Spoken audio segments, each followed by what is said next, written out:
हाँ, एक फर्क जरूर मिलता है, हमारे यहां मरने के बाद इंसान दोबारा कुत्ता बिल्ली चूहा नहीं बनता है, और आपके यहां मरने के बाद आवागमन है।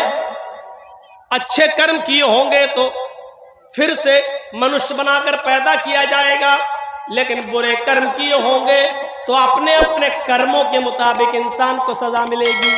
मनुस्मृति पढ़िए, एक एक गुनाह की सजा लिखी हुई है। 2-3 सजाएं मुझे याद हैं। रिश्वत खाओगे तो कुत्ते का जन्म होगा,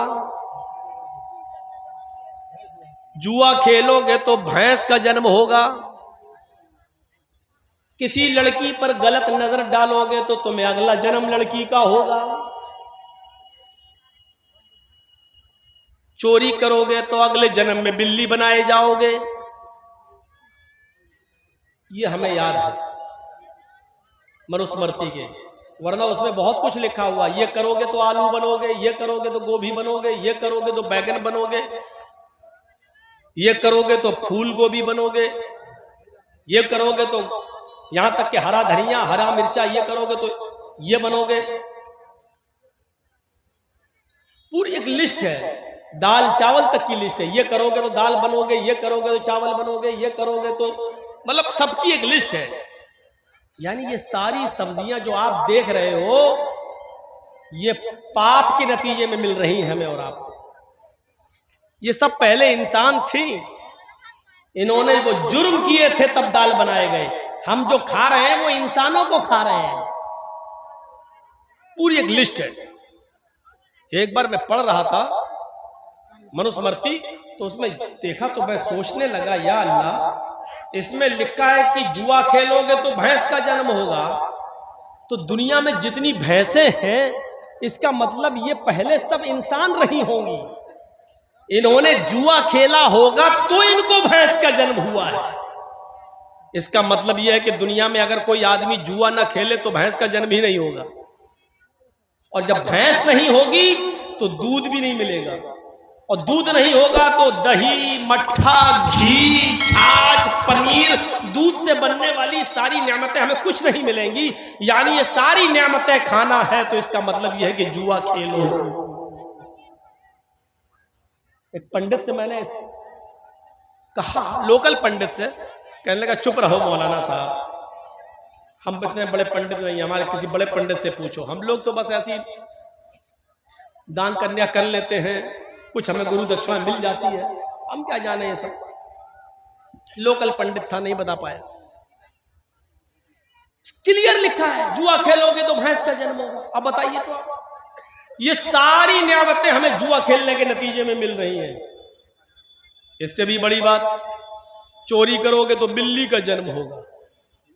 अरे हमने दुनिया में चोरी की, पुलिस ने हमें पकड़ा, जेल में डाल दिया। पुलिस की जेल फिर भी अच्छी है, जब तक हम जेल में हैं दूसरे की चोरी तो नहीं कर रहे हैं, कम से कम इलाका सुरक्षित तो है। लेकिन अल्लाह अगर चोर को बिल्ली बना दे तो मोहल्ला सुरक्षित कहाँ है?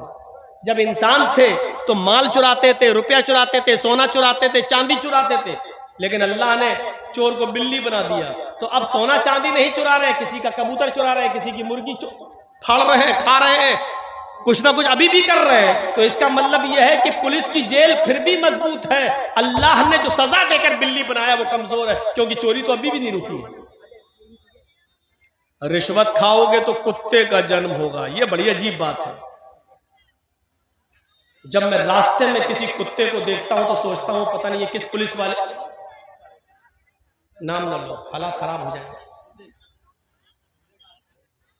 सोचता हूं कि ये किस लुटेरे का वो होगा।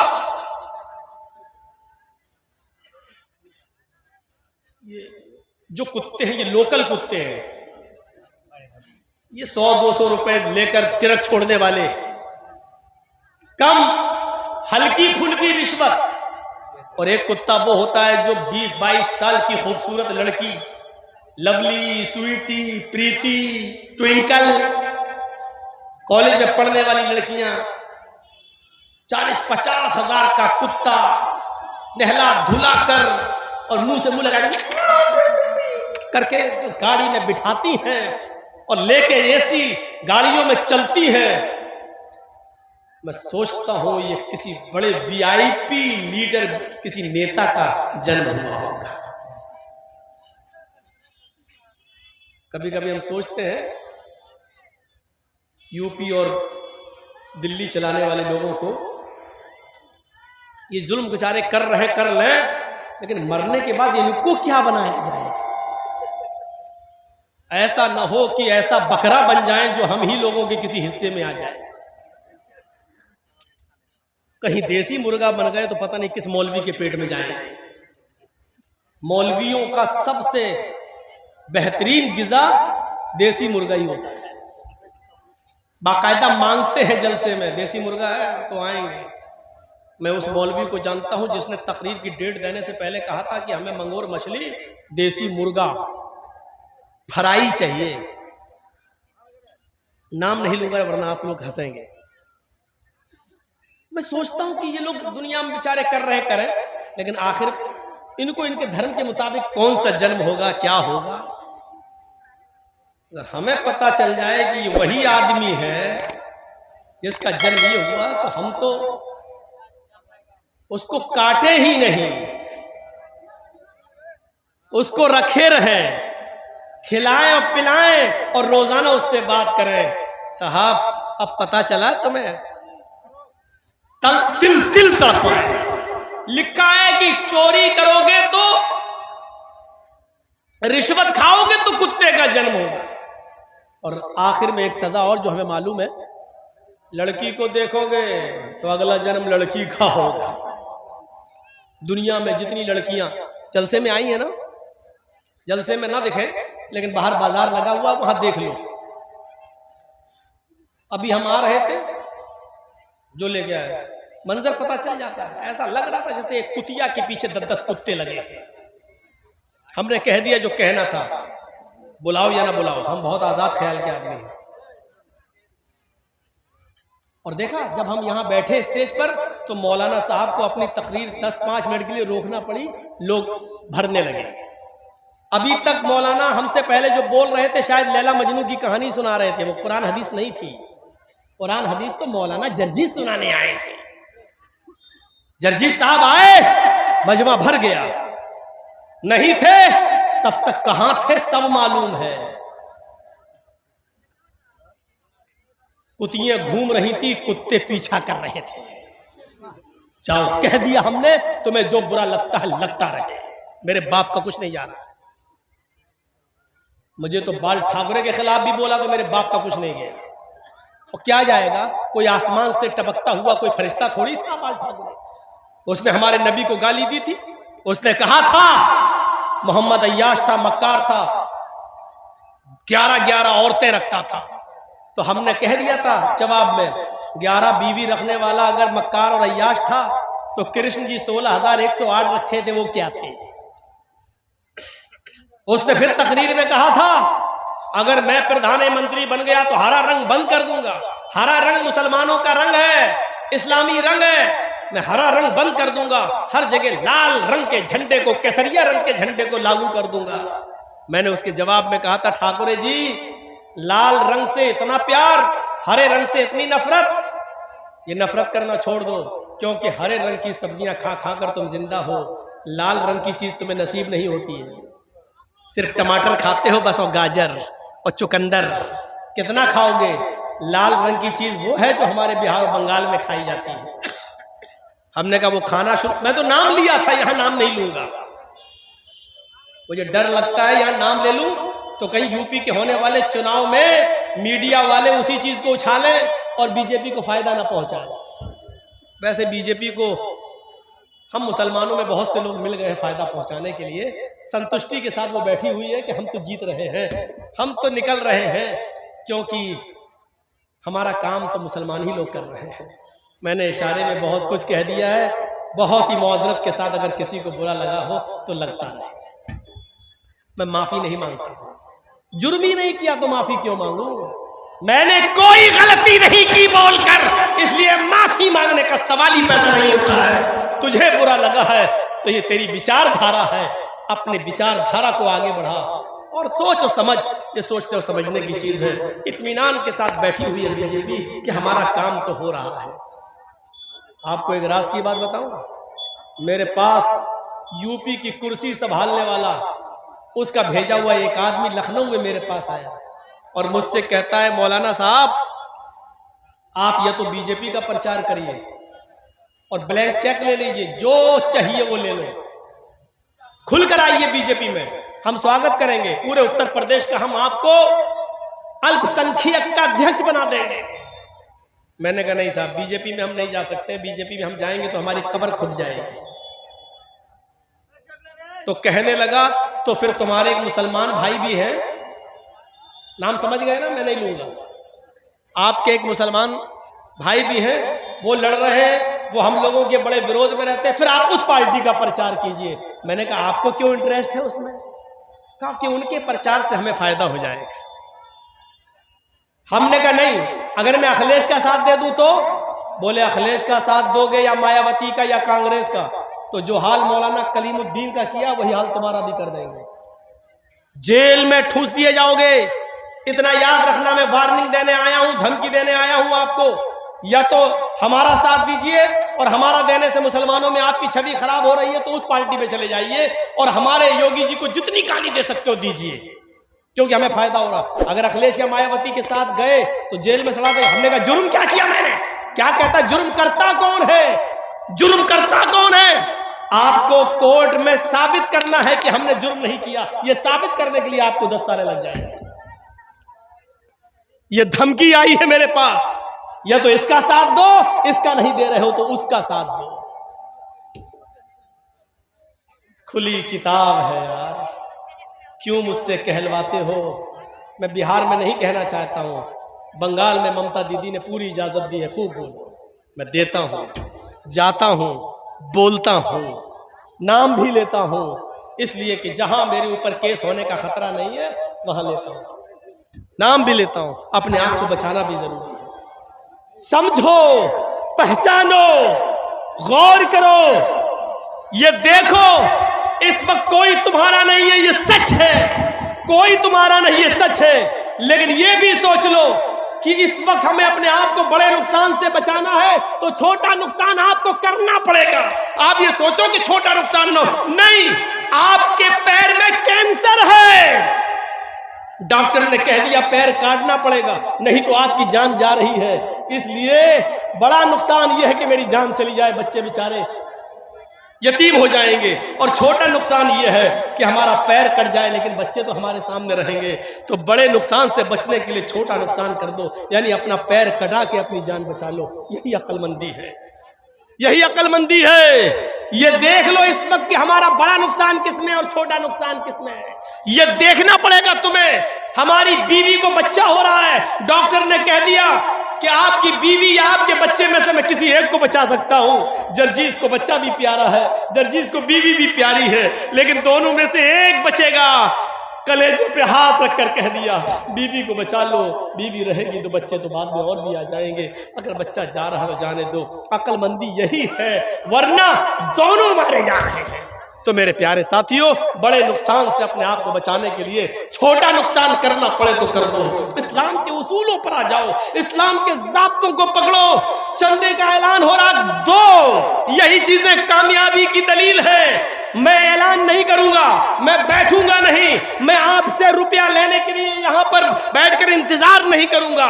याद रखो, एक मिसाल देके जा रहा हूं, बिहार वालों खुशनसीब हो, बंगाल वालों खुशनसीब हो कि तुम्हारे यहां मदरसों पे कोई पाबंदी नहीं है, सरकारी स्कूलों में तुम पढ़ा रहे हो, मदरसे खुले हैं, बंगाल में खुली इजाजत है। हम यूपी वालों से पूछो, हमारे मदरसे बंद किए जा रहे हैं, मदरसों पे छापे मारे जा रहे हैं, मदरसे के उस्तादों पर नजरें रखी जा रही हैं, सीसीटीवी कैमरे लगाए जा रहे हैं, हमारे यूपी के मदारिस को बंद करने की प्लानिंग हो रही है। याद रखना, अगर ये मदरसे जो आप लोगों के इसी चंदे से चलते हैं, अल्लाह न करे कि यूपी वाला माहौल आपके यहाँ आ जाए, ये मदरसे अगर बंद हो गए तो कोई फिर अली मियां नदवी जैसी शख्सियत पैदा नहीं होगी, फिर कोई एहसान इलाही ज़हीर जैसी शख्सियत पैदा नहीं होगी, कोई इब्न तैमिया और इब्न क़य्यिम बनकर नहीं निकलेगा। याद रखना, कोई फिर अबू हनीफा और इमाम शाफ़िई और इमाम मालिक और इमाम अहमद इब्न हंबल बनकर नहीं निकलेगा।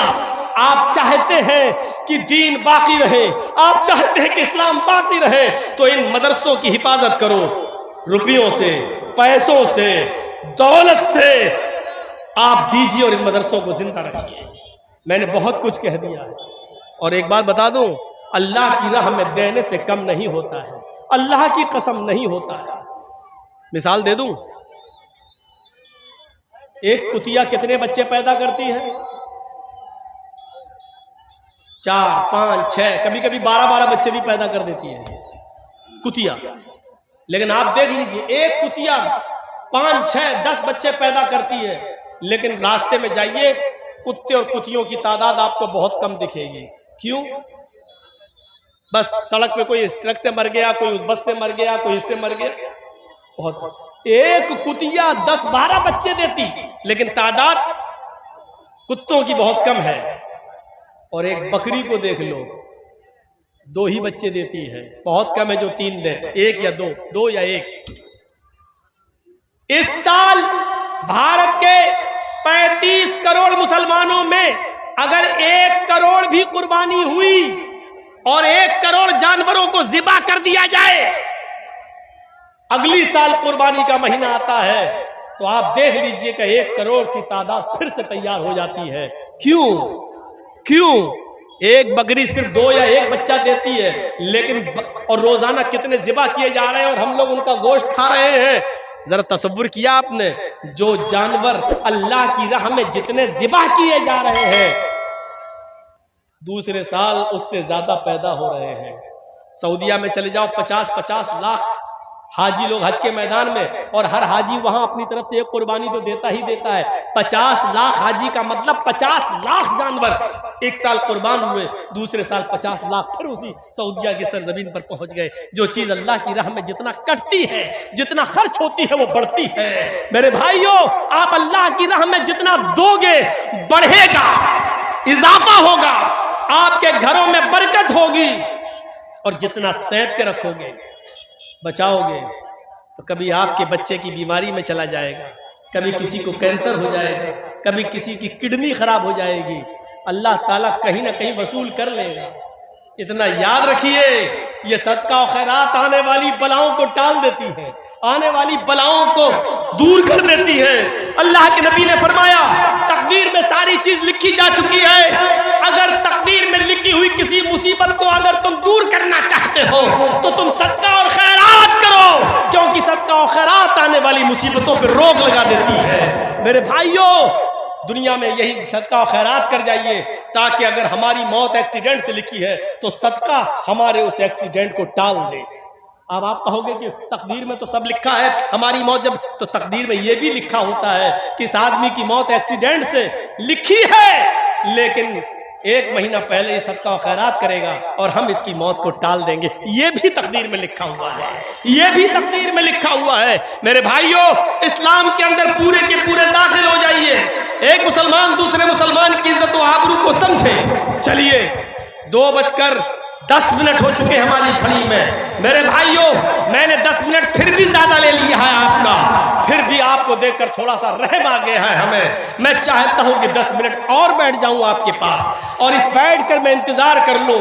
आपने जिस तरीके से चंदा करना चाहिए और होना चाहिए नहीं दिया।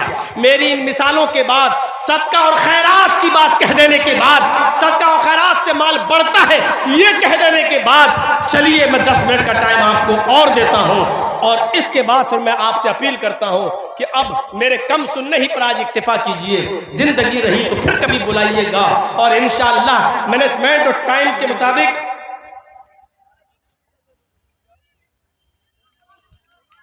तो मेरे भाइयों, ये चीज आपके सामने मैंने रख दी है, और आपसे मैं अपील करता हूं कि 10 मिनट तक जो मैं यहां बैठा हूं, आपसे गुजारिश है कि मेरे हाथ में अगर आप कुछ देना चाहें इस मदरसे के लिए, आज आपकी मोहब्बत का सवाल है। मुझे देखना है कि आपको हमसे कितनी मोहब्बत है।